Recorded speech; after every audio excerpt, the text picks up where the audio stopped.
Welcome, ladies and gentlemen. We're going to jump right into a game which has already started because it's such great teams that we want to see, which is Pure versus the Kovaak boys. And my favorites are the Kovaak boys because I'm extremely biased because it's got my boy Jabin in the server.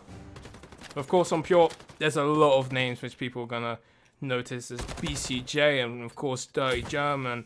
And then some guy, I think, named Lex. I'm not too sure who that is, but maybe it's Ultra. I don't know. I don't know what he called himself.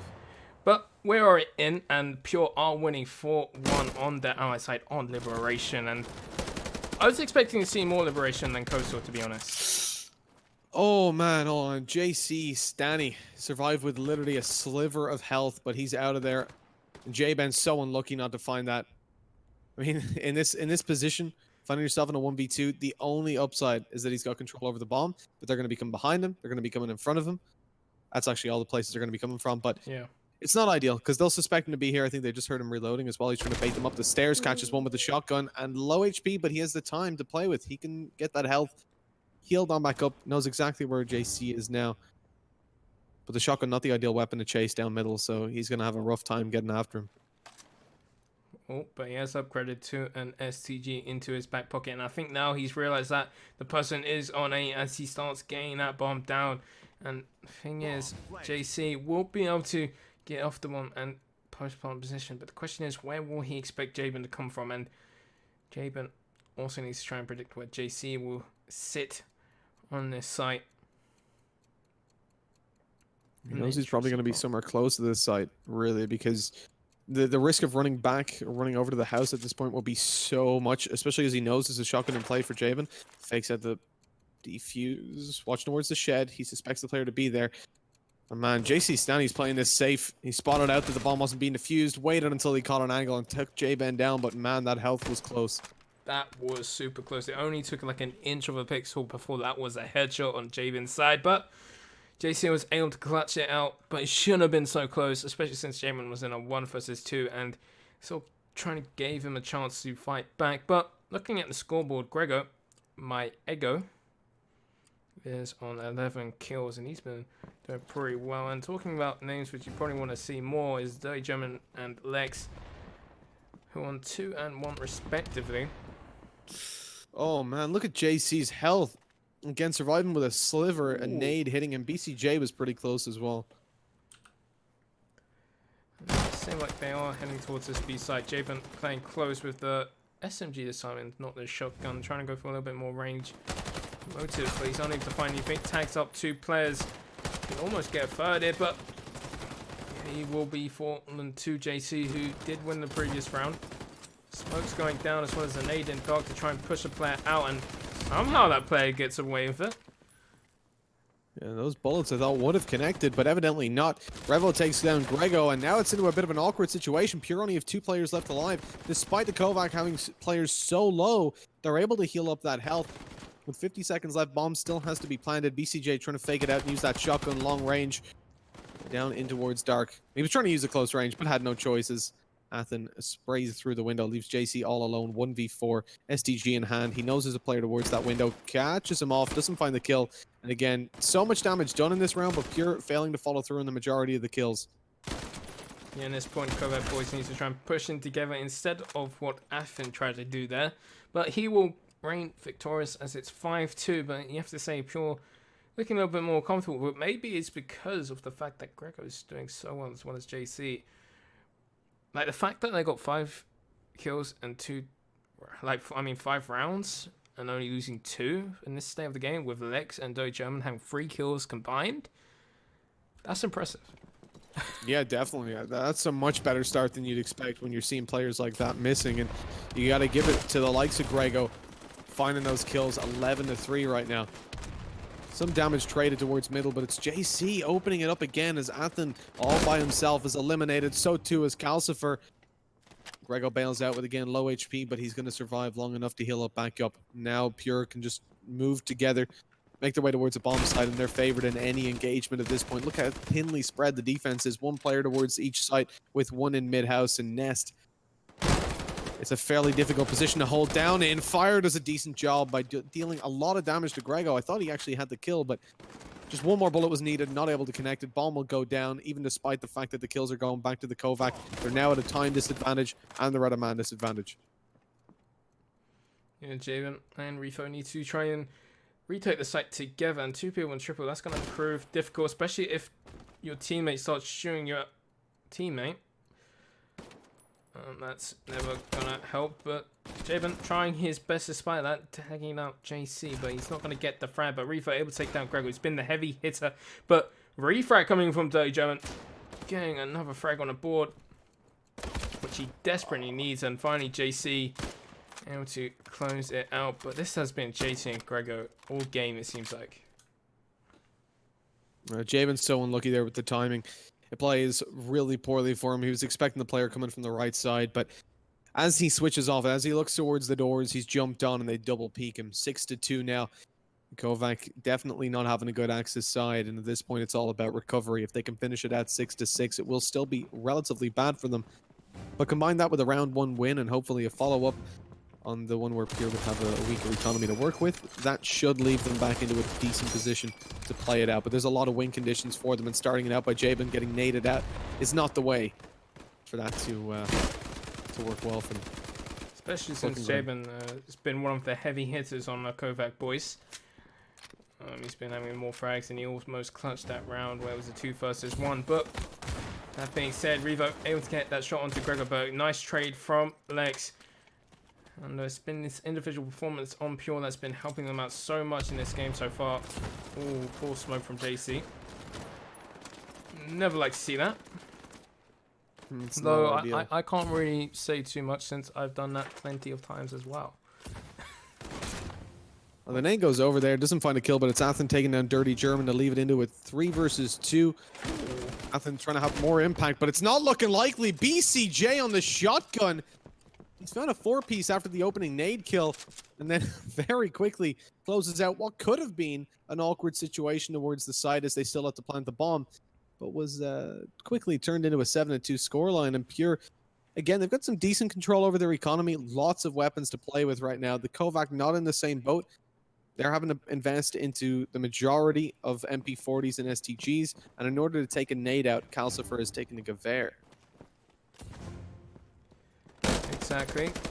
But let's see if he can actually do anything like that, because it can still be useful if you get those headshots, and that's the point. You have to get those headshots, so putting yourself in a headshot angle. But Lex gifted a kill as fire pushes through the smoke, but Athen does manage to get one back, and he's playing around the smoke very smartly. Question is, will he be able to get more in this position? It would be difficult, especially since BCJ spied him out and tags him pretty low, but he's been dealt some damage his own, but at least Dirty German's there to get that frag. And we're finally seeing Lex getting frags now. Yeah, once he gets the sniper in hand, that's when it happens. But Calcifer's still got a nade to work with now as the bomb plant goes down. Pre-nade goes through. Decent damage done. Lex on 1 HP as the push comes forward from Calcifer. He knows the bomb is going to plant it over to his right. Catches the kill on Dirty German. Lex makes it out of there to get the healing on. Does he expect BCJ, though? Pushing through the smoke. Shotgun in hand. And again, used efficiently on the B-bomb side as it's 8-2.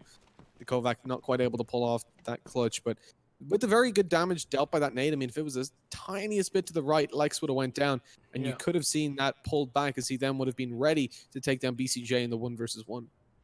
Yeah, because he pushed on the side to try and get that player which was damaged by the nade, since he knew there was a player damaged by it, and he gets Dirty German instead.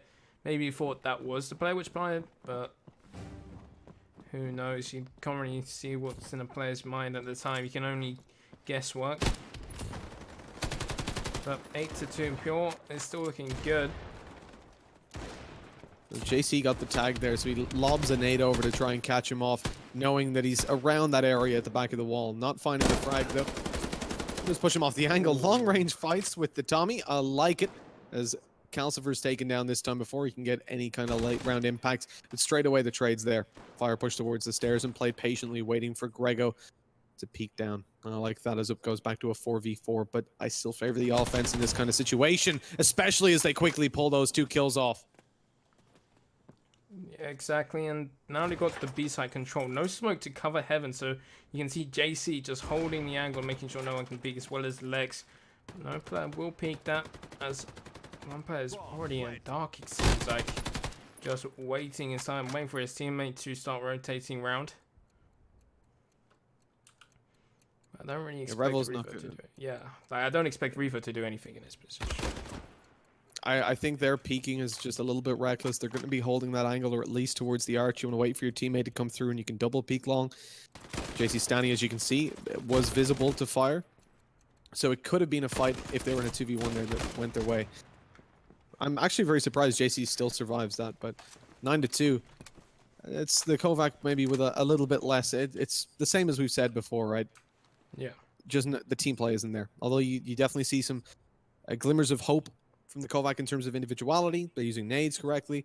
They're getting themselves decent refrags at times, but the majority, it just seems like Pure are able to stomp towards a bomb site, find kills, and then the Kovaak are left to spread out to do anything about it. And you can also put that down to Pure using their smokes pretty well to cut off angles, which is another thing that you're seeing coming through. It's definitely a thing, but it's just like when you see someone on B side, they're mostly isolated. But I do like this team coming in as they have a person who's boosted on top, which a lot of players haven't been using much since it's very easy to pre-aim that.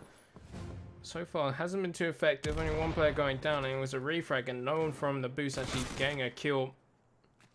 And that kind of tells you why no one really does it anymore. Kosover goes down, and they know where Athen is. They know he was up above, bailing out of there, picking the bomb up, and they'll go for an A plant, but they don't even need to as BCJ takes a headshot to close it 10-2 and a very good half for Pure. If this was the Axis side, you'd give the Kovac some chances they swap over, but right now, things are looking far too dominant. The one thing you could say is there's a stacked lineup on Pure, so they're going to get on better in general on the attacking side. That's where the individuals can shine through a little bit better, but at the same time, defensive sniping is going to be another massive danger when you're coming up against the likes of Lex, and indeed Dirty German's been playing pretty well with the sniper in this in the first half as well. And then you have to talk about the scoreline themselves, because a lot of players will see that very intimidating. 10-2, you're 8 rounds down, and they just need 3 rounds to close out the game. It's hard to get back into that, especially in this first round when Dirty German and Lex both get frags themselves. And they're covering each other's back, which is great to see. The HP on all the players there as it came down to the 5v3. They were all so low and taking the fights, taken down. They had no choice in the position they were in. They were pushed down from both angles. So it's not like they chose to take the fights, but they were definitely massively disadvantaged going into them as it's 11-2. You're looking at Pure right now with, it's fair to say, very heavy favor.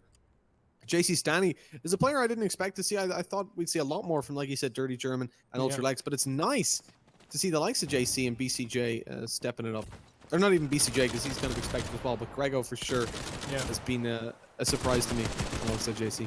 Maybe the less notable names would you think in the lineup? Like, obviously, we've all heard of Dirty German and Lex as well as BCJ, but Grego and JC is people which, especially in the EU, probably haven't heard much about. Sure.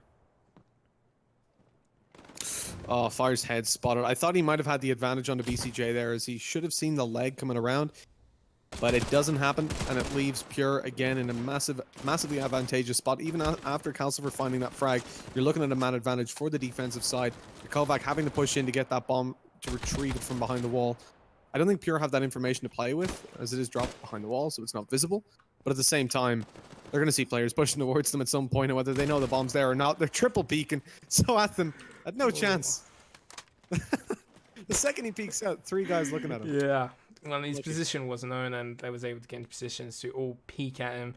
One in heaven, one on stairs, which was JC who got that frag in the end. But so far, Pure's looking very, very strong on their axes. We always saw them on the allies where individual players were stepping up huge, but it hasn't been so much the individual players when they're on their axes, which is great to see. One thing I gotta say I'm kind of disappointed at is how fast a lot of these games have been.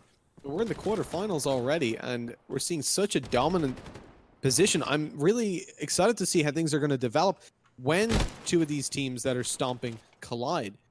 And I think that's going to, as we come up to the semis, that's where it's going to happen. Dirty German on 2. They keep on peeking, and they keep on giving him chances. 3 on the board as he eventually falls, but he's done enough to pull his team back into an advantageous spot. 1 minute, 10 seconds. Bomb dropped over towards the allied spawn. J-Ben tagged up heavily outside of B, and now he just goes back to grab that bomb. But the aggression's coming through from Lex. Doesn't he's seem right like in they'll between both expect it. players. Yeah, they're not going to expect it at all. No one really paying attention, and Lex able to get that frag onto JBin, just leaving one player left alive, which is Fire. He does manage to get one onto BCJ, making it 1 versus 2, but he doesn't have bomb, and he needs to kill Lex to be able to try and receive it. And if you're JC right now, you probably want to just join Lex instead of trying to go for this fight onto the B side. Yeah, indeed. Lex is the more important player because you can grab that bomb and then go to A or B. But as he comes out through mid, he's going to be caught by JC Stanley. Maybe not, as he finds the kill. Lex has the info, though. Knows that he's still around this connector area. 20 seconds left on the clock. He's going to have to peek eventually. Oh, and he catches him on the cross. Fire with a 3-piece. Wins it out. And the Kovaak in with another round. The start of the comeback, maybe. Do you believe, Kaiserson? I'm just speechless. Like, Lex, he didn't have to run out on mid street just like that, especially since you have that information that he's Ivy. He could definitely be in mid from what your teammate said, since he died from mid. It probably would have been better for him to just maybe fall back to church, allow him to take the bomb and then react afterwards instead of running out on mid street just like that, where you know your opponents can cut you off. Like, it's ridiculous. And you expect someone like Lex to maybe not make mistakes like that. I think at the same time, though, he spotted him out in mid, realized he wasn't coming for it, and thought that, oh no, Athen just ducked under a knife. Rip. I thought that maybe he was going to come around through spawn. He wanted to avoid the combat, get around to B, and make sure he couldn't plant. There was only 20 seconds left, so the best chance for the Kovacs there was to find the kill. Athen's having a hell of a round there. 2 kills on the board over towards Dark. Bomb planted. Pure now at this point, I would consider a save, especially considering you're so far ahead on a 12-3 scoreline. But they continue to push forward, and just like that, the round should be shut down. Yeah, the round should be shut down, and we're going to stay further after that 1 versus 2 from Fire. That's still got into my mind, and it's probably going to be in some of the players' mind there, like if they did something different. Just like you said, the time was ticking. Lex was just trying to escape, but he could have done it differently. There's other methods to escape and making sure he could have done something better, but now they have to try and win this round. They could have saved since they have a big backlog instead of going for Gavez and a shotgun and an MP4. You're not going to win those range wars like the Germans trying to do. I respect people that take risks. I respect it, but I don't like seeing it. I'd rather not have it to respect. No, I get that. I like the double snipers coming out as well from the Kovacs. Yeah. I mean, nothing screams confidence like, hey, we're going to attack you with 2 snipers. Deal with it. Straight away, Dirty German's taken down. Calcifer on another. There goes Lex. And that's not a great position now. A 2-man advantage over towards the Allies. The thing is, as they push forward, these snipers are a little less simple to use. And with BCJ still lurking around on a shotgun, he's in dark. Going to try to stop them from getting a bomb plant. Last time, I think he was the player going for the knife that was shut down.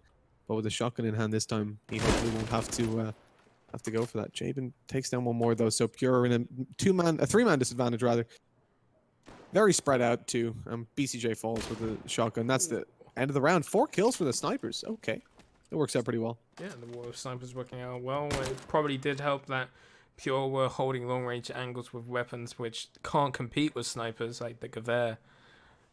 So maybe they can change something up.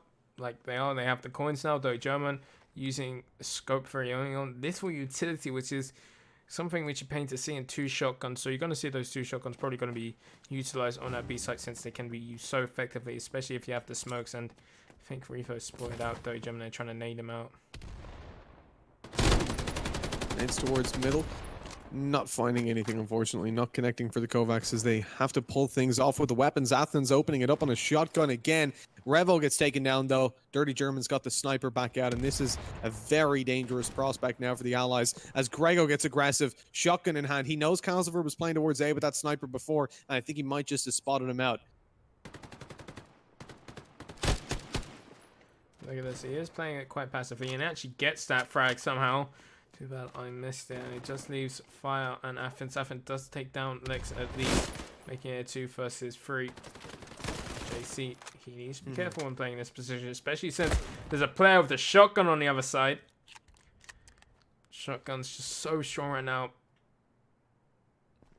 And bomb should be going down very shortly. And Grego, he's in a position to try and get some more, maybe. And Grego's super delayed coming through here because he knows that there's a shotgun up close. He needs to make sure he doesn't get cut off on any of these angles. Takes out an STG. Not spotting anybody just yet. He might catch the leg of fire. Not able to spot it as Athen again finds another kill. 4 on the board. He's looking for the ace. Fire hasn't actually spotted Grego towards the top, so it may well come through as Athen takes the fight with the STG. Grego up close, doesn't check dark, so he's taken down, and it's 12-6. Kovaak's mounting a decent comeback at this point, especially considering Pure started that round out with the opening duel. Yeah, they started the half with winnings, and they managed to get to 12 first, and it was 12-4. Now it's 12-6, and if you're Pure, you're probably going to get a little bit scared, but you still have 6 more rounds to try and make a comeback. Well, trying to end this. But if you're Kovaak boys, you just want to take it 1 round at a time. You got this 1 round. Okay, let's go on for the next, and just forget how many rounds you have to go for.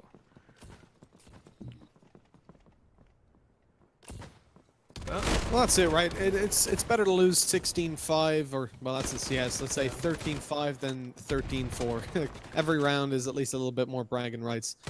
The shotgun from... Man, what is this guy doing on offense? He's tearing them apart with that shotgun. And they keep on giving him kills. J-Ben steals that one away, though, just to keep Athen a little bit modest on 15-14. Coming out towards middle. Dirty German's got to be cautious of this angle. He knows he was a player with a shotgun here. Lies down up close to take a fight. Takes out Revo. But there's Athen again finding the frags. The dude is nuts with that shotgun. And they keep on... Like, they can't do anything about it. Every time they peek, there's a shotgun on the other side of a doorway. On the other side of a wall. Hey, Grego's actually going for this. But up close, there's a shotgun on the other side of the wall. As Fire takes him down. You can kind of see where some of the players in EU have been complaining about the shotguns, especially on this map. This is the map where they have the most hate on the shotgun, since the shotgun can do so much damage in places. Like, you got that entire B site. The shotgun is usable in entirety, especially if you smoke out the right areas.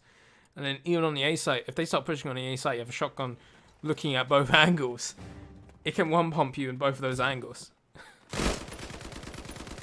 That's the thing, right? It's such an annoying weapon.